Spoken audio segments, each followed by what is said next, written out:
Hey y'all, welcome to the Clock Tower. I'm Colton here with Brandon. Springfest is in the books. There was a lot to talk about. 3 tournaments took place a little over a week ago now, all online. The highest level competitive event in nearly a year and a half. We were there. I didn't do very well, but Brandon, you had a good weekend. We both played in AO and NA. In both of those, I went X2. Had some really interesting games. In Asia, ended up losing to Vince pretty early on, and then North America took the L against Batman Ninja. Notable losses, but at the same time, was a lot of fun. So the first tournament of the weekend was the Asia Regional. Took place midday Saturday for the folks in Asia. For us here in the States, it was late Friday night. Not a whole lot of surprises here in this regional, honestly. A theme for the weekend, you're going to see a whole lot of Dow. Data Live did extremely well. It won this regional. Love Live Sunshine reaching the final. Something we talked about as a definite possibility because it has, a pretty consistent damage top end with a lot of extra burn damage that Data Live can't really stop from happening. So we kind of saw that as a pretty good matchup. Data Live and Sword Art rounding out the top 4. We saw a Bofuri in the top 8. Konosuba getting its only top 8 representation in this tournament as well. There's also a Slime and a third Data Live rounding out the top 8. Brandon, takeaways from this Asia tournament? Data Live doing extremely well. Outside of that, seeing Bofree sneak its way into top 8, I think is really interesting, especially having only just come out Friday the week before. Outside of that, I think that's a real surprise there. Data Live being a significant part of the top 8, something that we expected was going to happen, and I don't think there was really any surprise with that. So there weren't any official representation numbers released. So Brandon, the hardest working man in Weiss, basically assembled representation as much as he could. We have about 3/4 of the decks that were in Asia represented in the chart that we have on screen right now. Still a lot of Data Live very heavily represented despite this being the smallest regional. Some Konosuba, some Slime, both of which grabbed 1 spot in top 8. This is the theme that we're going to see throughout the weekend. A ton of Data Live representation, far and away more than anything else in any of the tournaments, usually hovering around that 25 to 30%. So not surprising to see a lot of Data Live, and in turn not surprising to see it do so well. Moving on into Europe, Data Live basically dominated the EU regional, grabbing 4 of the top 8 spots, including 3 of the top 4 and the win. The only other deck in top 4, Sword Art Online, getting its second top of the weekend. It also grabbed 1 other spot in top 8, accompanied by ReZero and Adventure Time, each grabbing their first tops of the weekend. Brandon, Data Live dominating Europe, 1/4 of the representation. What are the things that you see in this top 8? Well, the fact that even if despite being 1/4 of representation, taking half of the slots in top 8 and then 3/4 in top 4 should say something about Dal's strength.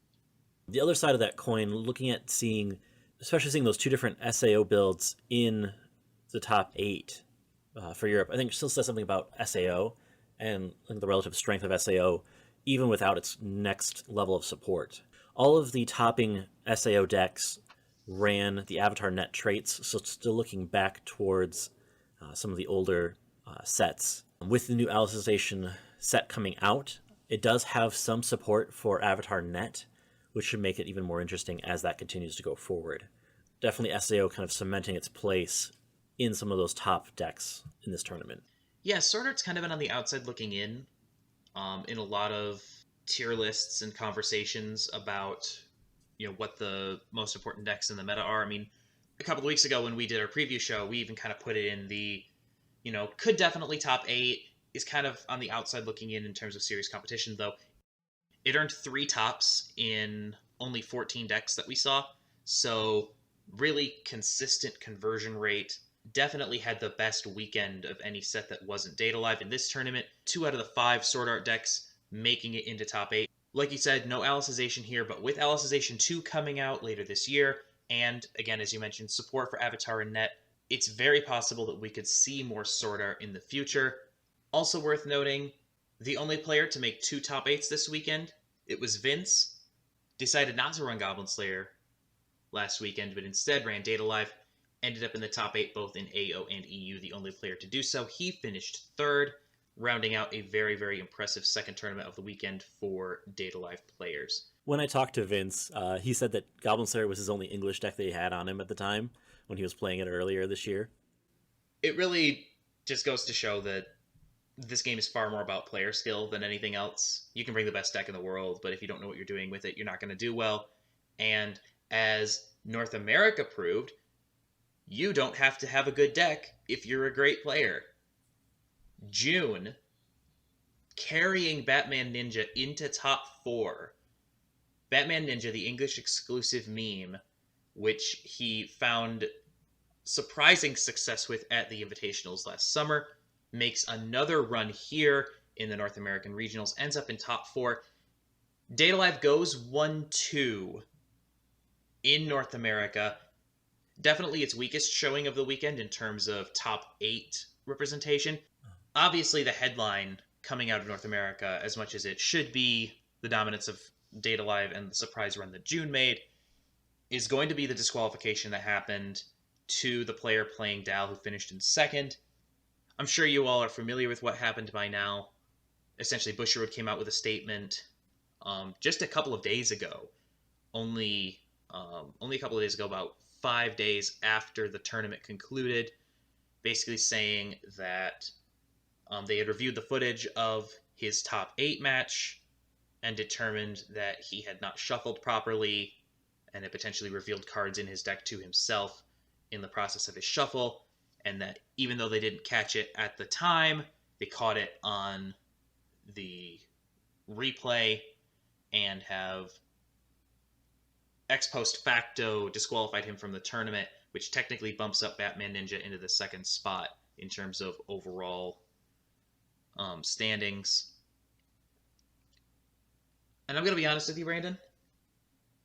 I hate this so much.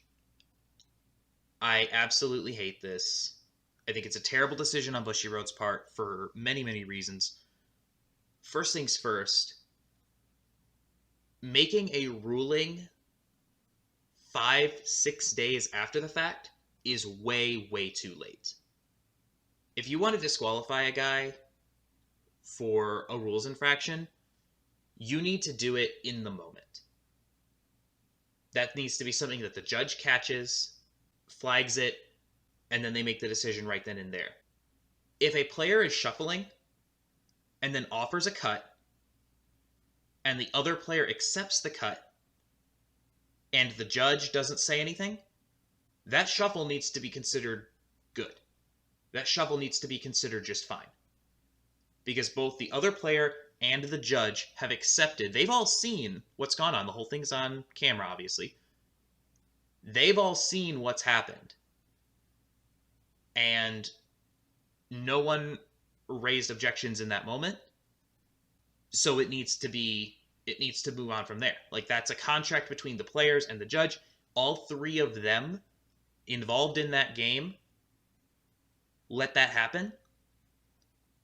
So that needs to be what continues. Even designating it as a game loss, I wouldn't have issue with. There are players talking about this, in Facebook groups, etc., vouching for this guy, saying that, he's not cheating. It was just, a weird shuffle. And videos have been made about this in the past. Lunchbox made a video where he talked about this last week. Link in the description. It's worth watching. But, this guy's going to get dunked on enough for all of this. Like, apparently a judge had to on stream teach him how to shuffle. Yeah, more or less. And even after that, the disqualification. So not only does this happen way, way too late, I think it's ridiculous to have to make a call 5-6 days after something happens. Like, imagine in an NFL playoff game, a last-second touchdown is called back by the NFL because of an offensive pass interference that they didn't call on game day. And it's not. And the thing is, I don't even think anybody's really accusing him of cheating. Bushiroad didn't accuse him of cheating. Mm-hmm. No, I haven't seen any player involved in the game or in the tournament that's accused him of cheating. So not only is this a decision being made well after the fact, it's also a judgment call decision. I could almost justify this if it was a situation where he plays a yellow character and he doesn't have yellow in his clock and level. And then they catch it after the game and say, that's a game loss. I could see it in that case. I would be less upset about this in that case. But this is a judgment call. Whether or not someone has shuffled properly is a judgment call. Like, no one's going to, break out the protractor and, measure the angle at which he held his cards to determine whether or not it met a certain criteria. That's not happening. This isn't a, you played a level 3 card at level 1, or you played a blue card when you didn't have blue in your clock and level kind of situation. This is I think that the way that he held his cards may have contributed to him gaining an advantage, so I'm going to make a call kind of call. And if the judge doesn't make that judgment call in the moment, you need to let it slide. For them to not only retroactively make this decision, but retroactively make this decision when the infraction that occurred is literally at the discretion of the judging official, that just feels awful. So the call happens too late. The disqualification is made on a judgment call that the judge opted not to make in the moment. Thirdly, Bushiroad is establishing a really dangerous precedent for letting the stream be the judge. The only person who is allowed to make judgments is the judge, obviously. Mm-hmm. But this conversation is probably not happening if the stream chat doesn't go off.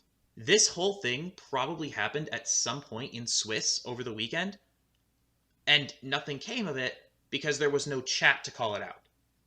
And this isn't the first time this has happened. To make a call based on what the chat says, or to be influenced by the chat on a stream, is tantamount to a referee in a sporting event making a call based on what the fans are yelling at them. And that's absurd. This is a problem that golf has had, actually. They call it trial by television. And this has been a problem going all the way back into the 80s, where fans at home can see infractions that officials miss, and then they basically call them up and tell them, hey, so-and-so broke a certain rule. And golf has had to institute rules to deal with that, to limit the power of what have essentially become armchair officials who actually can have some sway over a decision. And that's what we have now in these streamed major events, is we have at-home armchair officials who actually have some sway over what the judges and eventually Bushiroad do in response to potential rule infractions. And that's not okay. As much as I want the calls to be made correctly, etc., I don't want judges and ultimately Bushiroad to feel like they have to cave to pressure to make decisions. And this time, I think they really did feel that pressure because of the conversations that were taking place before the tournament about, is this a legitimate tournament? It's going to be so easy for people to cheat, etc. So when there was an accusation that maybe someone might have cheated, Bushiroad felt like they had to bring the hammer down in order to establish the legitimacy of the event. And that feels really dangerous to me. I don't like the idea that Bushiroad is going to make decisions and enforce rules based on what the chat has to say. But they felt like they needed to in order to establish the legitimacy of this tournament. And that, top to bottom, is just a failure on so many levels. And now Bushiroad has established that they're going to listen to the chat, that they're willing to make judgments days and days ex post facto. It's just awful. All the way around. They wanted to prove something, and in their efforts to do so, they punished a guy who played really well all weekend, and they started a conversation that is going to completely overshadow the North American tournament. And that's really a shame. So all that being said, let's talk about the tournament itself, pre results being altered. It's not helpful to us as people who are trying to see what the meta is going to be going forward to make decisions about that based on disqualifications, etc., as opposed to how the decks actually played. So based on how the decks played out over the course of the weekend, Dal goes 1-2, but then the next 6 are all unique decks, Brandon. There are 7 different decks in top 8, including a Bang Dream, another Love Live, there's a Beaufry in there, Attack on Titan makes its only top 8 of the weekend, we have a second Slime, obviously Batman Ninja. What do you see here in this top 8 that you find interesting? Yeah, looking over the top 8, Batman Ninja, I think, is the surprising entryway that made it all the way up as far as it did. Right. June being a good player and being able to take a set like Batman Ninja that far really says a lot about his player skill. Yeah, and this is something that we've talked about before, right? It's the reason why we gave Vince the asterisk in our last show on the tier list when we thought he was bringing Goblin Slayer again. A good player who spends enough time with a set and with a deck can turn that deck into something competitive. We've seen that with Davida. Like, there are a handful of these guys who are talented enough players to take sets that are otherwise ignored by the meta, that have some kind of strength to them that they can make the most of and do well with. And June's one of those guys, obviously, which is why Batman Ninja ends up top 4. Also, looking at this list, especially worthy to see Slime coming in top 8. Slime's only loss was to Batman Ninja in top 8. So kind of going undefeated up to that point. So Slime having some kind of consistency to get that far as well. Beaufry being able to make 2 different top 8 appearances with 2 different decks. Mm-hmm. I think that also says something about Beaufry as a set as well. Yeah, Beaufry had as good of a weekend as Slime did in terms of top 8 appearances. And I think that, we're going to talk more about the meta in just a little bit, but Beaufry looks dangerous and has a couple of different builds that look dangerous too. But outside of that, seeing things like Bang Dream, seeing things like Love Live Sunshine, AOT, some of the decks that we expected to be able to potentially top 8, doing so, but ultimately being surpassed by Dal to make that top appearance. So if we look at overall between all 3 tournaments, if we're looking at those top 2 decks, 4 out of the 6 top 2 are Dal. Yeah. With Dal topping L3.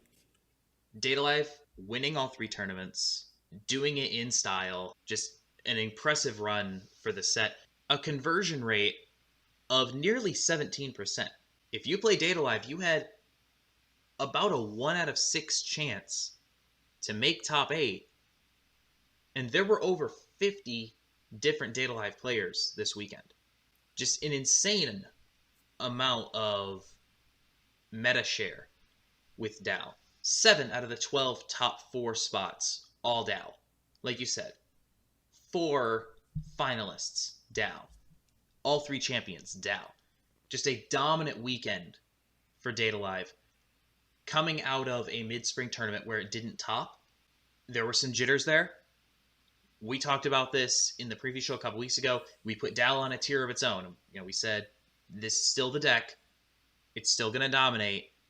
Data Live does come through, does what it does, absolutely wrecks shop all weekend long, ends up being over a third of all the decks in top 8, far and away the most dominant deck of the weekend. Looking at the rest of the field, though, there were a couple of things that surprised me. First of which was Sword Art. I'm not surprised to see Sword Art crack top 8. I'm a little surprised to see 3 different top 8s for Sword Art, finishing second out of all sets over the course of the weekend. But even more importantly, in the EU data that Ian posted, which we will link to in the description, Sword Art and Data Life played each other 10 times, and they split those 10 games over the course of the whole tournament. The European tournament. So, Sword Art looks like the kind of thing that, in practice, is contesting Dal head-to-head. And obviously, there was much less Sword Art than Data Live, but its conversion rate is pretty similar. It's a few percentage points higher than Data Live's. And I think we're going to see more Sword Art going forward. I think, and like you said, there's more support coming with the Avatar and Net traits later this year. Sword Art looks poised to potentially be very relevant in this meta for quite a while, especially, given that it can go toe-to-toe with Data Live on a table and win games. Decent representation for Love Live, Sunshine, Slime, and Beaufry across the 3 different tournaments. I think says a lot for those as well. With Beaufry, I think there's a lot of the set being relatively new, but at the same time, being able to make top 8 with 2 different builds, I think says something about the set itself. That Beaufry's here to play around. I agree. I think Beaufry is going to be significant for a while, and I think one of the keys to its significance is, like you said, there are a couple of different builds that can win games. I think that Beaufry's 8 standby fits really nicely into that. The Cancel Burn deck can do an incredible amount of damage at the top end. It's, a very Adventure Time style, do a lot of damage and close from 3-0 kind of thing. So Beaufry, like you said, really showing out, playing well. I'm very happy to see Love Live Sunshine here as well. It's a fundamentally sound deck that basically just wants to stick damage from level 2 and keep its stuff alive so it can keep doing it. That's what it does. That's what Love Live is good at. And it's a very consistent engine. It's a very clean build, very clean deck. It's been fine-tuned over the past few years, and it's still relevant. I like seeing older stuff remaining relevant. So to see both like Sword Art and Love Live still very relevant, both, reaching finals, getting multiple top 8s, that's fun to see. Slime is in a very interesting position. It was the second most represented deck in the tournament. 18 decks by our count, not including the ones in Asia that we couldn't get all of. 2 of those make top 8. So it's tied for third in the number of tops it got with 2. Its conversion rate is sitting at 7th overall, which is certainly not bad. Like an 11% conversion rate is certainly noteworthy. I think the thing that makes Slime really dangerous, though, is the fact that it's getting a second set in a couple of months. Mm-hmm. It's obviously relevant. It didn't crack top 4, which I think you can only really read so much into that, because, all it takes is, the wrong draw. And it's inherently a small sample size. But Slime's something to keep an eye on, because I don't know where it's going to go. I think right now, it's one of the best decks in the meta. Where it goes in the next few months, it's going to be interesting until Slime 2 comes out. It's going to be an interesting summer for Slime players. No, I think it is. I think it's going to be really interesting, especially seeing that much Slime around. I think sets up a lot for what Slime could potentially look like with Slime 2. Seeing Slime as the second most represented set, with the additional support that's incoming, I think we're likely going to see a bump in Slime representation potentially going forward. Yeah, I think so. It did sell well, and the fact that it did turn out and get a couple of pretty good results in this tournament means that people are going to continue to play it. Unlike some other sets, which did not do well at all. So, traditional tier lists, just listing decks off by what quote-unquote tier they're in, just signified by some letter or symbol. I don't know how helpful that is. So what we have here is basically, it's a tier list, but it's designed based on what we think the decks are capable of in competitive environments.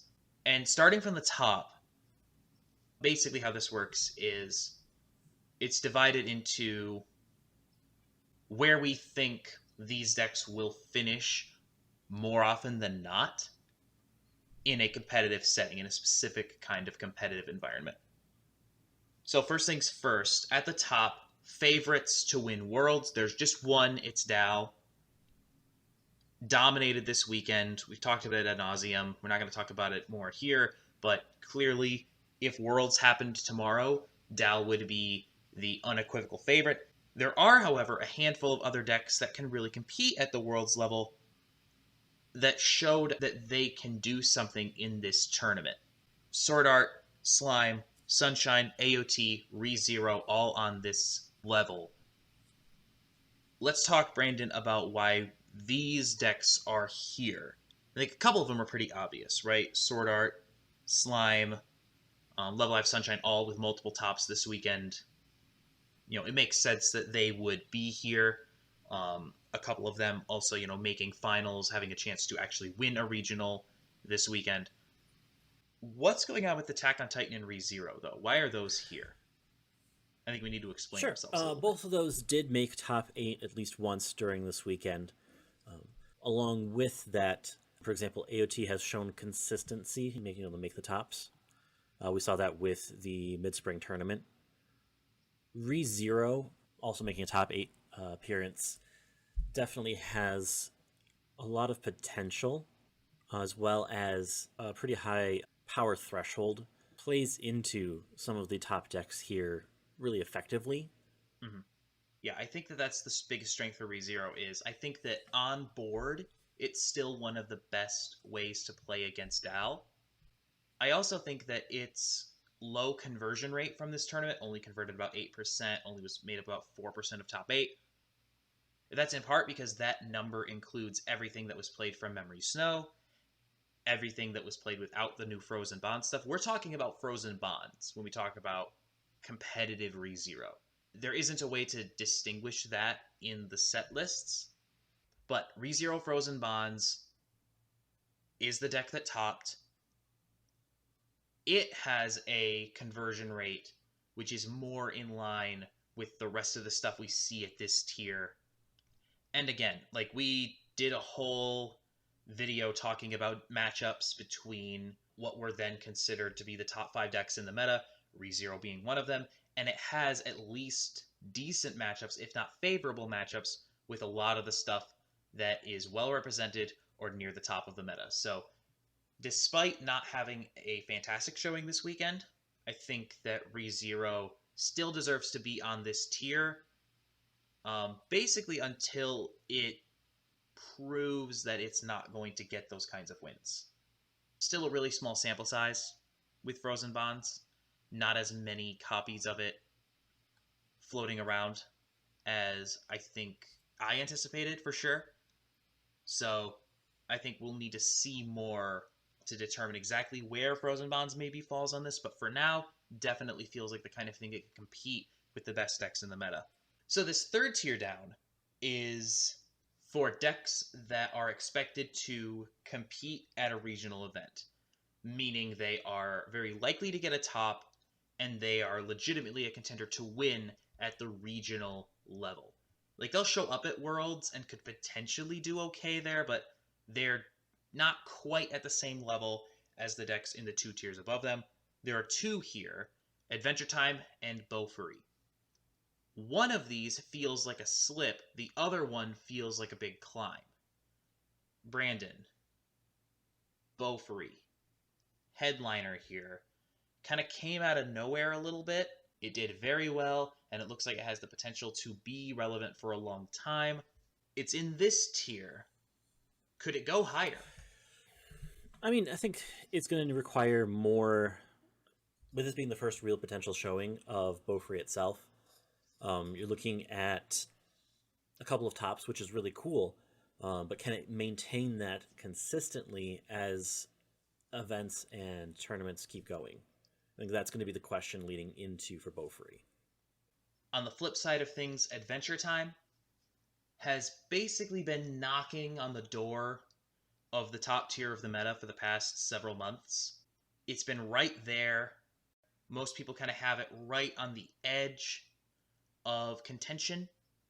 Last weekend, however, not a good showing at all for it.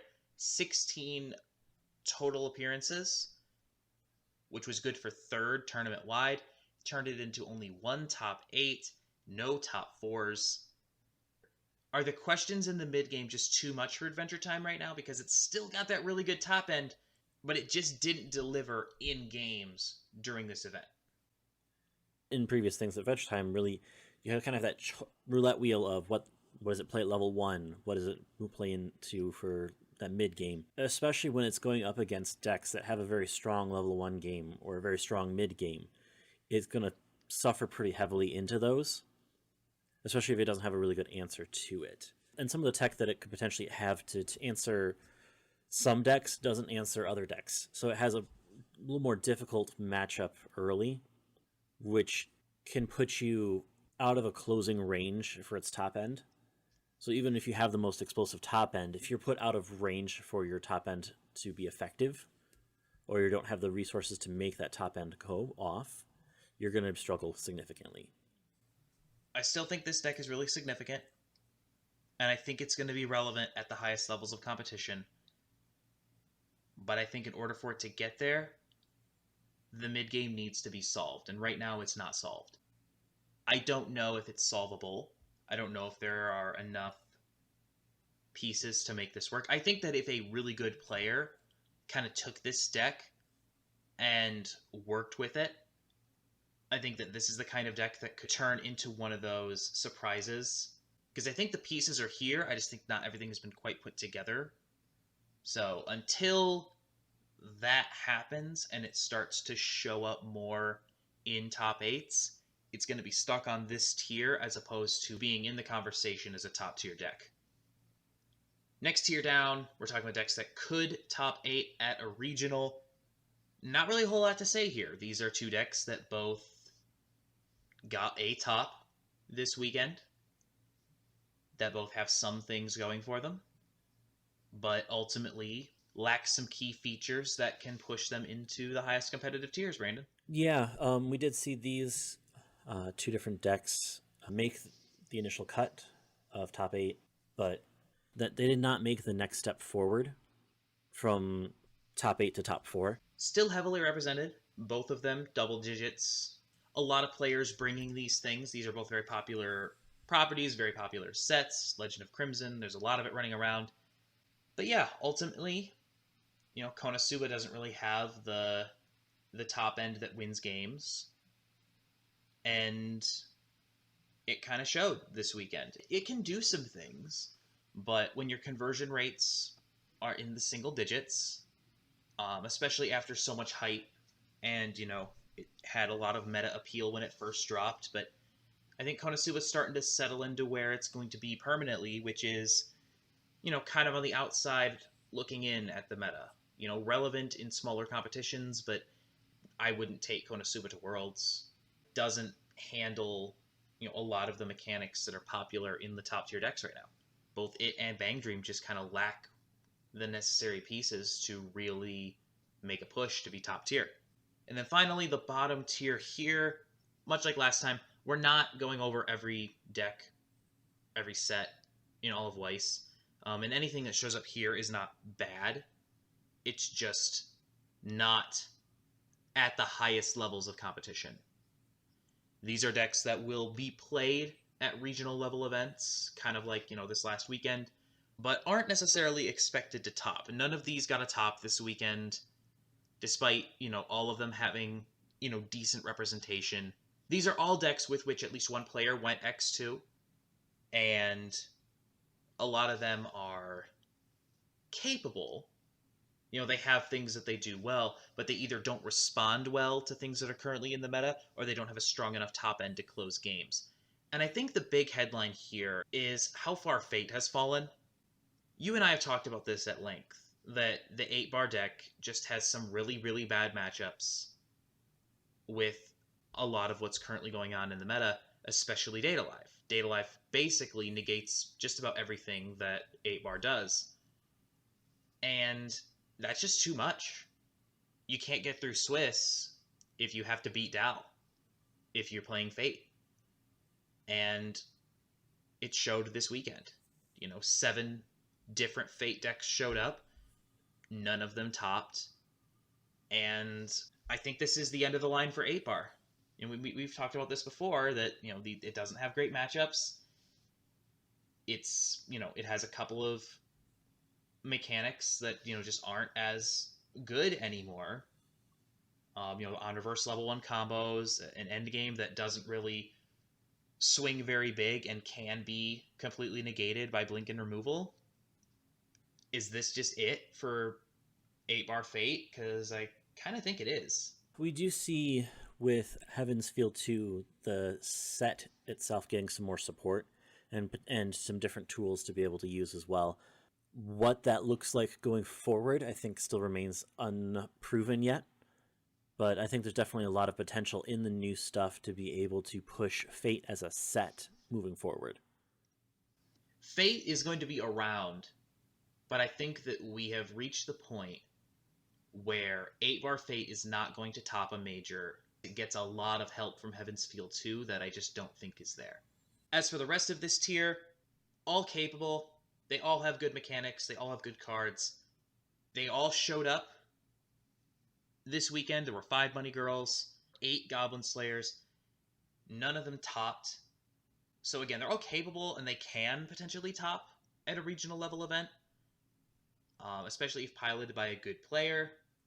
But for now, they're definitely on the outside, trying to claw their way into top 8s at regional events. And then finally, not really on a tier, but there is stuff that's coming out soon that will affect this tier list, potentially shake it up quite a bit. Kaguya could potentially be very good. It's done well in JP. There are some folks who are really excited about it, so we'll keep an eye on what that does. Heaven's Feel, Slime, and Alicization are all getting EBs later this year. Heaven's Feel doesn't have a whole lot of stuff that specifically affects 8-bar, but there are some new decks that have a lot of explosive capabilities. They can do a lot of interesting things. I think that they will show up at least in regional competition, if not making a push towards being worlds relevant. Alicization 2 and Slime 2 both have very, very strong decks that will likely push closer to the top of the meta.